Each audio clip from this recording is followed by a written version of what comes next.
Next contestant কিন্তু একদম visa নিয়ে এসেছে। প্লিজ ওয়েলকাম কল্যাণপুর ঢাকা থেকে আনওয়ারুল আলম সজল।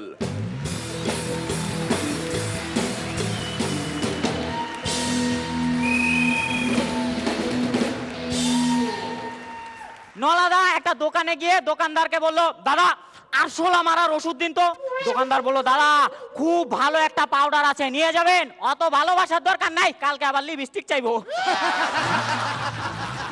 নলাদা জঙ্গলে বসে ধ্যান করছে, গভীর ধ্যান। ভগবান দেখা দাও, ভগবান একটা বার দেখা দাও, ভগবান একটা বার তুমি দেখা দাও। এমন সময় আকাশ পাতাল ভেদ করে ভগবান নেমে এসে বলল, বল বৎস তোর কি চাই? কিছু না, এমনি টাইম পাস করতেছিলাম। নলাদার সঙ্গে নলাদার গার্লফ্রেন্ডের ব্রেকআপ হয়ে গেছে। যাওয়ার আগে গার্লফ্রেন্ড বলল, বলো নলা শেষবারের মতো তুমি কি চাও? তুমি যা চাইবে আমি তাই দেবো তোমায়। বোন গিফট গুলা ফেরত দিও, তোমার বৌদিরেও তো দিতে হবে। শুভদীপদার সঙ্গে শুভদীপদার গার্লফ্রেন্ডের ব্রেকআপ হয়ে গেছে। মনের দুঃখে শুভদীপদা সুইসাইড করার জন্য স্লিপিং পিল কিনলো। হেভি পাওয়ারফুল পিল, একটা খেলে টানা 3 ঘন্টা ঘুম ভাঙবে না। শুভদীপদা তো 50টা পিল একসঙ্গে খেয়ে নিল। তারপর ও মা 150 ঘন্টা পর উঠেও পড়লো। নলাদা আফ্রিকার জঙ্গলে বেড়াতে গেছে। নলাদাকে দেখেই তো একদল জঙ্গলি নলাদাকে ধরে নিয়ে গিয়ে একটা চুলোর উপরে এত বড় একটা হাড়িতে বসিয়ে দিয়েছে। নলাদা চিৎকার করে বলল, আমারে সাইরা দে, আমি বাড়ি যাবো, আমারে সাইরা দে। অনেকক্ষণ চেঁচানোর পর নলাদা একদম চুপচাপ। একটা জঙ্গলি এসে বললো, কিরে এতক্ষণ তো খুব চেঁচাচ্ছিলে, এখন চেঁচাচ্ছিস না কেন? এখন বুঝবা না, খাওয়ার সময় গন্ধ বেরোলে বুঝবি। ক্লাসে ম্যাডাম পড়াচ্ছে, আমি একটা লাইন বলবো, এটাকে তোমরা ইংলিশে ট্রান্সলেট করে বলবে। বলো, মেয়েরা ঘরে গিয়ে জামা কাপড় পরে নিল, এটা কি হবে? পেছন থেকে লাল্লু উঠে বললো, হায় রে ম্যাডাম দেরি হয়ে গেল গা।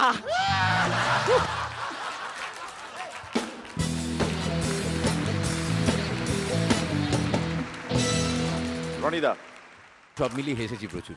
All the best. Thank you sir.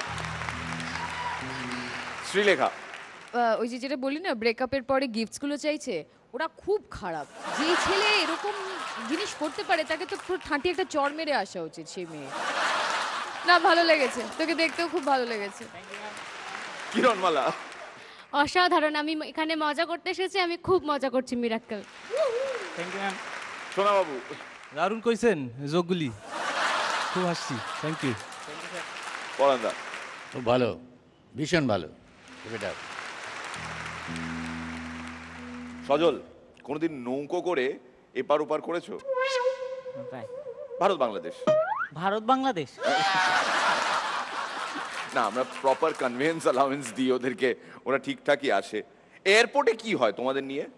এয়ারপোর্টে, শুধু এয়ারপোর্টে না, মানে মিরাক্কেল করার পরে বাংলাদেশে যে কোনো অফিসে গিয়ে কোনো কাজ করা লাগে না। আমার কাজের জন্য আমি গিয়েছি, কিন্তু শুধুমাত্র গিয়ে বসেছি এবং বলছি যে এই কাজটা আমি করব। সাথে সাথে মানে ঊর্ধ্বতন কর্মকর্তারা তো সবাই আমার পাশাপাশি, সবাই ছবি তুলছে, কথা বলছে। যে কোনো একজন আমার দায়িত্বটা নিয়ে গেল, সে পুরো কাজটা করে এসে আমাকে দিয়ে বললো, এই যে আপনার কাজ রেডি, এবার একটা ছবি তুলতে হবে, এরকম। আর শুভঙ্করকে দেখ, আজও রেশনের লাইনে দাঁড়ায়, আজও। প্লিজ